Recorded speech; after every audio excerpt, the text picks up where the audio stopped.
But I also feel, considering how well they played, assuming they're just able to re-rally themselves, I feel they feel comfortable on any map. So let's see what is gone for here. It is going to be a Braxis holdout. We have seen, once again, insane play by RPG on this map. And Super Perfect team, they have a lot of experience here as well. Yes, they do, and Braxis holdout. I really hope that neither of the team is going to repeat Soa's mistakes from yesterday, because just in case you weren't able to watch yesterday, guys, Soa had a very interesting split. 3-2 split. They were playing against a Sylvanas and decided to have Sonya in the 3-man lane with, you know, Johanna being in the soul lane for a large portion of time and then being reinforced by the support. So was that the Zagara game? I think that was the Zagara game. Yeah, they picked Zagara as well. That was strange. Like, when I saw that, I was like, my mind immediately went to more into Leap, but it didn't even get that far. They just got kinda wrecked, unfortunately. They got kinda wrecked because if you don't shut down a Sylvanas early on in that 4-man lane, she is just going to take building after building after building. And so yeah, the Zagara in fact is a good hero choice here. Don't get me wrong, I actually think Zagara has a lot of value on those lane-heavy pushing maps like Braxis Holdout, but it was just that they didn't really have enough people to deal with Sylvanas. So I don't think those mistakes will be repeated though by the teams fighting today, right now. Let's see. Will we see Zagara again? China is notorious for picking that hero.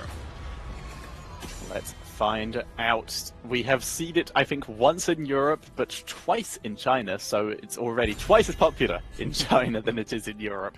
We're going to see RPG with the first ban. It was Super Perfect team, by the way, who picked the map. And that seems to be the case, where teams, even if they lose, they give away map choice to guarantee that first pick choice pretty much every time. Yeah.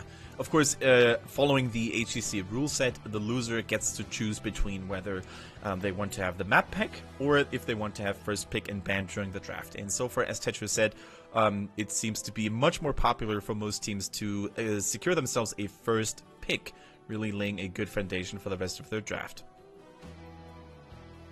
Indeed. So, taking their time with the bans. In the previous series, we saw a lot of Tassadar and Zarya bans, but last time we didn't see Zarya picked at all. This is a map that she can do reasonably well on, so it wouldn't be too bad to pick her there.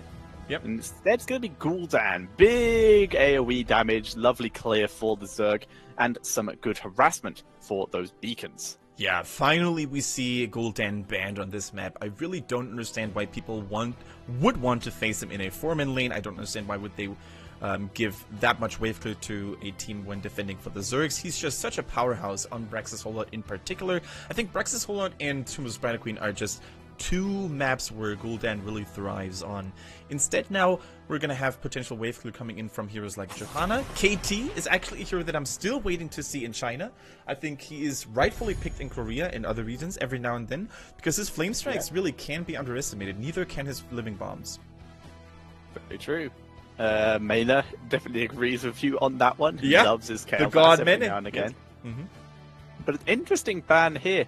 The Zarya banned and the Tassadar let through. Yeah, very interesting. Both shielders available, but how much value can they get on Braxis Holdout? I definitely wouldn't pick them both together, because I really think that you're kind of overdoing it with single target protection, but you're not adding any wave clear in the process. So we see a Tassadar go down, which is fine. Probably going to be reinforced by someone like Vala or Zul'jin, which has become very popular. And the Morales secured immediately, and that is 100% China.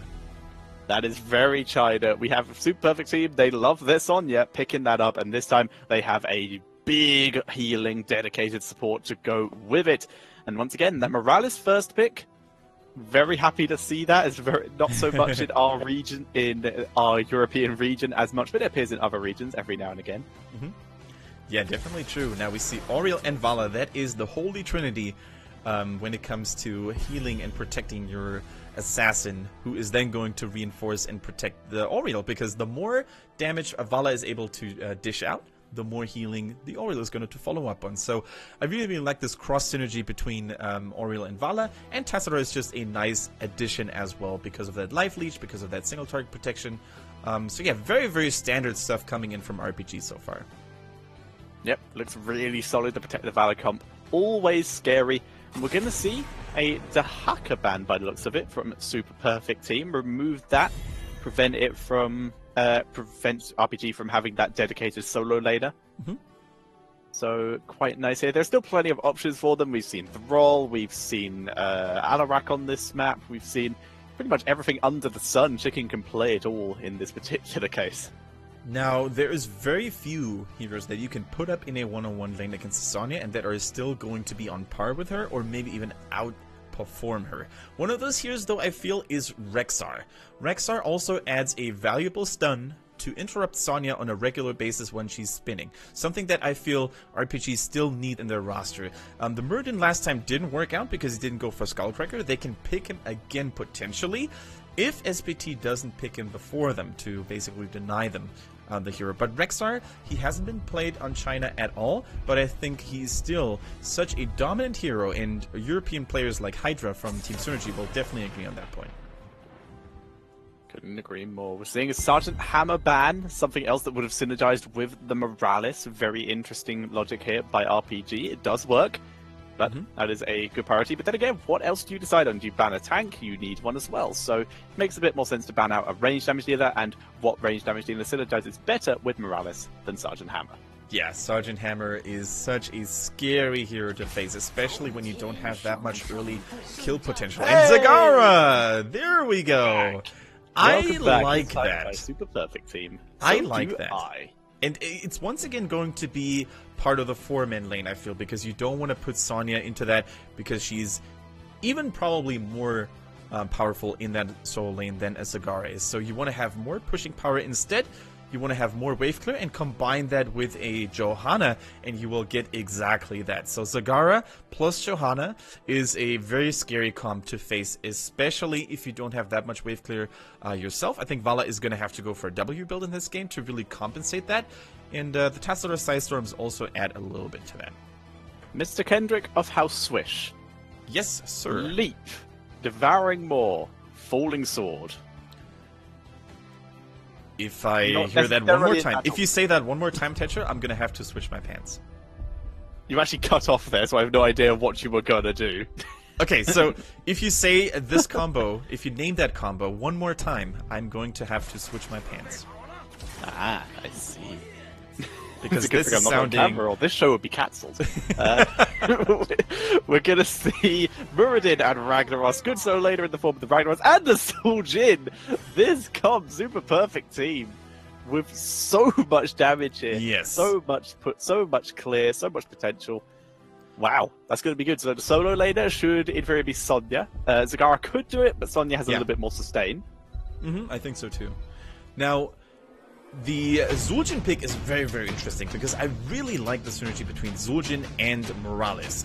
Morales, like hardly any other support in the game, can really determine how much she wants to heal that Zul'jin so that she won't overheal him. Because oftentimes Zul'jins don't want to be healed, especially when Tazdingo is up. And if you keep healing him for too much, he won't really get the maximum amount of DPS going from his passive via Berserk attack speed, the lower he is, of course. So I really, really like the call here on the Morales. We could also see both heroic abilities coming out from her. We can see the Stim Drone, if you just want to make those Zul'jin go on steroids, or we can go for the Medivac, which also gains a lot of value if you want to switch from beacon to beacon. Or, you know, just stop yourself from dying. Yeah. The slow to activate, slow moving ice block is basically the description of Medivac. But it does work. See it very popular here. It just depends on how scared they are of RPG's burst damage, which isn't a huge amount. Ragnaros and Vala are basically the two main damage dealers here, which both can be a bit scary. Now, it's basically going to be a battle of philosophies here. We see a lot of wave clear on the side of SPT. We see a lot of single target protection and, you know, prowess for longer team fight skirmishes on the side of RPG. Which philosophy is going to reign supreme? We will find out very, very soon on map number 2 between SPT and RPG. Let's find out indeed. So, ladies and gentlemen, spawning on the left-hand side in the blue trunks, currently 1-0 up in this series, it is going to be Super Perfect Team, and their comp is strange. It's Zul'jin, Zagara, Johanna, Sonya, and Morales. Their counterparts currently behind 0-1. RPG, a completely new team in the Chinese HGC. We see Ragnaros, Muradin, Oriel, Tassadar, and last but not least to basically make the comp complete, Vala. So Wang, once again on that Muradin, he really does love to hammer. It is he's very good on it, so who can blame him? Definitely can't blame him too much, and it's been a common sight really to go for that talent, and I really do like that. Now we see Scouting Drone from Morales at level 1, just making sure to keep control over the bushes. Wang going in here very aggressively, and something that also needs to be considered when you play against the Zagara is how much clear or creep clear do you have, because you don't want Zagara to... Look at that, by the way. Look at that lane split. We see Sonya and Zagara. That is probably one of the scariest laning compositions I have ever seen. Double trouble. Yeah, good luck. Good luck, RPG. Clearing that's going to be a problem. They don't even have one of their best lane clearers up there in the form of Tassadar. Instead, they're going for the Protect the Valor comp down in the bot lane, which is going to do huge value, already harassing onto Johanna. Good dodge of that spinning blade there. Nicely done by Loktar. But in the top lane, like you said, Sonya has blocked to prevent herself from taking a huge amount of counter damage, and Zagara with her Baneling talents to assist in the clearing. The more I think of it, the more I actually like it, because what are you gonna do against a Sonya who can't be stopped early on unless she gets stunned by Muradin, which she actually does in the process. Wings, sorry, I didn't mean to jinx you, buddy. But yeah, what are you normally supposed to do against that if Sonya does not make those individual mistakes? Zagara is always going to poke you down with those Hunter Killers and the Banelings, which now have a longer range as well. They have much more wave clear combined with the Sonya Spin to Win and the Ragnaros. And I think if they continue to fight there for a longer period of time, they're always going to outpush their opponents. Yeah, and Zagara here, she does not need any extra wave clear. She's already got enough with the help of Sonya, so she can go for that serrated spine talent that we saw the last Zagara in this in the Chinese HGC pick. It is very strong. So if you can stack it up enough, and when you're against Muradin, assuming that Sonya is able to hold the line and delay, then you can do so. Good job, dodge by Zagara, as Sonya takes control of that top shrine. That's and more like Ragnaros gets dominated there. Nicely done. That's more like it indeed. That's exactly the scenario I was imagining earlier. It's just so much damage. Speaking of so much damage, Kling Zhao on that Zorjin, man, if he hits 3 people with the blades, they're all going to be slowed, they're all going to take significant damage, and I love what ZZH is doing here, actually. Morales normally wants to always make sure to stay in the safer backline, but sometimes she's actually baiting. Look at that, she's baiting Vala to really go deep and takes a lot of damage in the process here. Loktar getting jebaited first class from ZZH. Barely survives, though. Reasoning for this that you mentioned, hang on, Melody C, focusing down on Wang there, chasing him off. She did go for the poison shot, actually, here. Yeah. Attack. That is very different. But we actually have, Loktar again on the run. But the reason that Morales could take that kind of damage is she has a self-heal. She has a heal similar to Muradin, where if she just stays out of battle for a while, she can just heal up. Down goes Morales, down goes Quinn Zhao. Yeah. And we just see a retreat by Super Perfect Team. RPG, they're going to be able to take bot. They've lost top, but the fact is Ragnaros has had to drop Molten Core just to protect the fort up here. Yeah, that is huge. Using the Molten Core that early means that they're probably not going to have it ready for that Zerg wave. Thankfully or luckily for RPG, though, the first Zerg wave is not going to spawn on the top side for the blue team. So they're probably not going to have to worry about that top fort for too long. But as you saw, Tetcher, Muradin was actually forced to go down bottom and help his teammates out there. And during that period of time, Sonya and Zagara were just able to turn on the heat in that top lane, dealing a huge amount of damage to those structures already. Yeah. Life Leech Shield on Tassadar, by the way, with auto attack Valor. Going for this style, just going to try and protect Valor, and she's going to drop crazy damage on to Johanna as the game progresses on, and Sonya as well. Right now, they're chasing it aggressively, and it has turned into a 4 versus 3 and a 2 versus 1. And unfortunately, the 2 versus 1 is going to lose. Ragnaros, he does not have Multicore anymore, and as such, this lane is dead. Chicken really needs to chicken out of that lane, no pun intended, but it's just not a very, good situation for the Ragnaros player. I mean, he's a strong soul laner, but even Ragnaros the Fire Lord himself cannot handle the combined power of Sonya and Zagara. Now, let's actually talk about items, hero, talent builds after this engagement is over. I think it's safe to do so now. Look at Vala's talent builds. It's single target oriented. Now, I don't understand this for 2 reasons. First reason, you face a Morales, which is the strongest solo target healer in the game. Second reason, it doesn't add a lot of wave clear, which you're gonna need against that Zerg wave that is about to be incoming. So, I'm not sure what Loktar's reasoning behind this build is. It is strange. Like, I can see a bit of logic. The idea I have in my head is the ability to snipe Queen Zhao before he's able to pop his Taz Dingo. You basically need to hit him so fast that he doesn't have time to react. You need to time it well, but the damage output could be crazy if he's able to do it right. Yeah, is that going to be successful, though, against someone like Morales, who's only going to get stronger as time goes by? Now we see a grenade being dodged by Tassadar, nice dimensional shift, but Loktar once again brought very, very low here in terms of health. Now Winx is fighting 1-for-1 here. Did Muradin go for Skullcracker? No, he did not. He refuses to do that. He doesn't like it. Wang not liking that Skullcracker, instead that Iron Forge momentum once again. And there's because of that, Sonya, Muradin will still be able to win that at least for a while, but long term, Sonya will win as soon as she can keep the pressure on and prevent Muradin's trait from activating. Right now, though, Ragnaros has come down as well, so Sonya cannot win up here. And with Zagara coming down to the bot lane is about to start getting sieged. Exactly. The more time RPG wastes in order to deal with the Sonya, the more damage they're going to take in that bottom lane. As you can see, tower after tower is falling.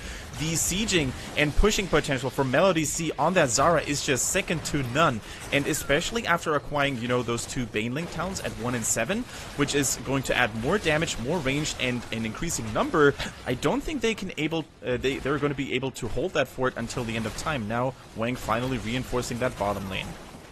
Yeah, Wang coming in from above, going to try and put some pressure on Melody C, forcing him back with that meteor, forcing him down. But as such, like you said, 5 people down here. Sonya able to recapture top. Rag going to make his way back up there, as is Muradin. We're going to see them both attempt to steal this from Sonya while that bot lane is pushed up. But we saw Johanna attempt to sneak around. She will be found by Ariel there, but that's not going to achieve anything. Now we see, looks like RPG are going to be able to take both beacons. The question is, how long can they hold on for? We immediately see the reaction from the Super Perfect team, and RPG is going to let it go, not going to try and contest it to gain those extra stacks. Oh, Sa's very low. Only one more auto attack, and there it comes. Oh. Beautiful snipe here from Qing Zhao, and that is one of the huge drawbacks from Oriole. She is not the fastest support. She has no escape mechanisms if she doesn't have that Crystal Aegis, and Tassadar unfortunately was too far away to back the Angel of Hope up here. So very, very nice snipe, and that's actually going to secure them the beacon. And that is going to be one scary Zerg wave. Yeah, they have their level 10s available as well. Oh, nice kill there onto Valor, really making use of their advantage here. They have Nidus Worm, Blessed Shield, which is what they use to grab that kill.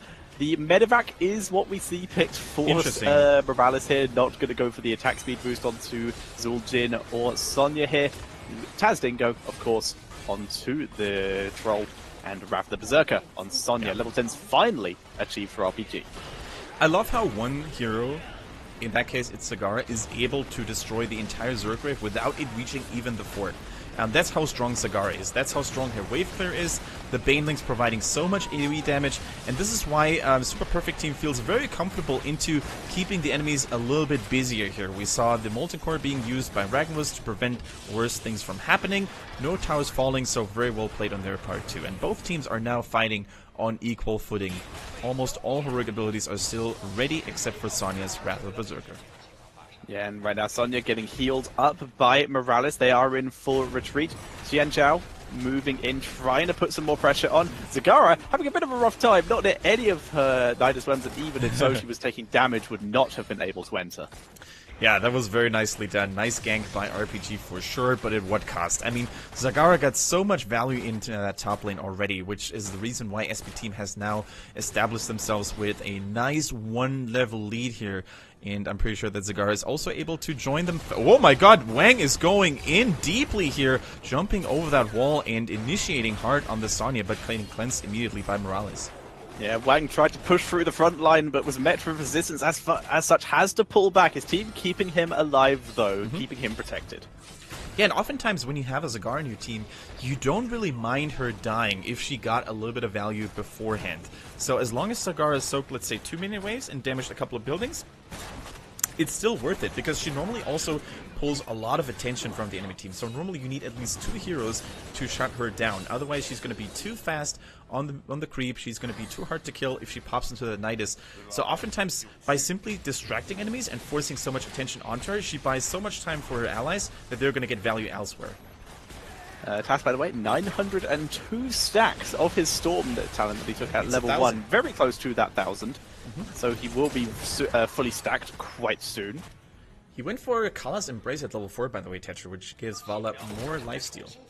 Ah, yes. That is good. Well, considering she has got auto attack build, yeah, that is hopefully going to help her out, assuming if you combine that with Vala's own lifesteal talent, she is going to be very stable right now, trying to burst down Zul'jin, but the heal from Morales, not having it. So first match catches no one, though. Sonya spinning in a retreating pattern.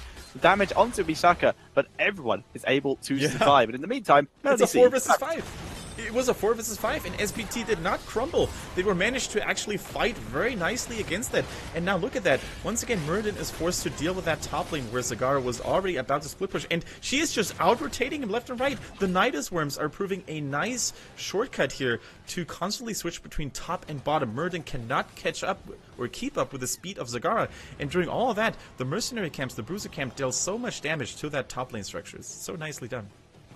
Yep, it is pushing it in with a lot of damage potential being left there, because currently no one's dealing with it. Finally, Ariel's heading up, but that's going to take a while to clear, so right now it's mostly down to the towers to do the work. Zagara sneaking in once again, like you said, just the out-rotations coming in constantly here. Nidus Worms spread in safe positions. They're not proxied here. These are all just safe rotational Nidus Worms.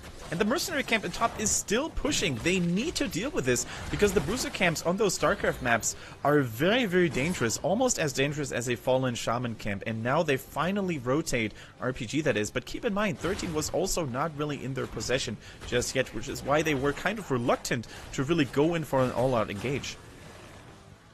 Yeah, they're trying to be a little bit more careful. Once again, Zagara disappearing from the Nidus Worm, moving back to a safe position so that she does not get ganked. Currently, she is separated from her team, though. Yep. Now, the engage doesn't really go so well for Wang. He tried to lock down Qing Zhao. Stormbolt not really long enough, though. Now we see a 102... 5% maybe Zerg split, and that's going to be very, very problematic for RPG. Ooh. They're medevacing up to go join the Zerg wave so that they can push as 5 of it. Zagara can join at any point via Nidus Worm. She is instead going to just push bot for a bit. Actually, no, I think she's Nidus Worming. Yeah. There is one hidden in that very top location. You get to see it on the minimap in the very north. So it's not easy to spot those immediately. You're going to have to waste a lot of time looking for those Nidus Worms, which oftentimes you don't have. Look at how fast she's clearing those minions. The Molten Core in the meantime, though, getting popped to defend. Yep, trying to clear up the Zerg as quick as possible. They've already taken down a lot of the squishier Zerg minions here. It is now down to the Ultralists and the Guardians. Ultralists full. Guardians get wiped by that multi-shot. Nice clearing job there by RPG as they try to push in and take advantage of Zagara's current absence, as Zagara takes advantage of the entire team's absence by attempting to kill bot lane. Wang is in trouble. Bit too deep. Get out of there, Wang. We see a good heal by Morales. Shield from Tassadar, able to keep him alive for the moment. And Tassadar with the Archon trying to drop any kind of damage. But Sonya, that whirlwind just keeping her so sustained. Oh, finally a good Soulfish Mask comes down, but the target damage is not enough. Tazdingo has been popped. Huge damage coming in here from Qing Zhao as well. And look at that bottom lane. The keep is no more. Zagara is now about to join the fray. ZZH keeps him alive until the end of time, and Wang is about to fall. 1 kill in favor of SPT, and finally RPG shuts down that Zul'jin. At what cost though, Tetcher?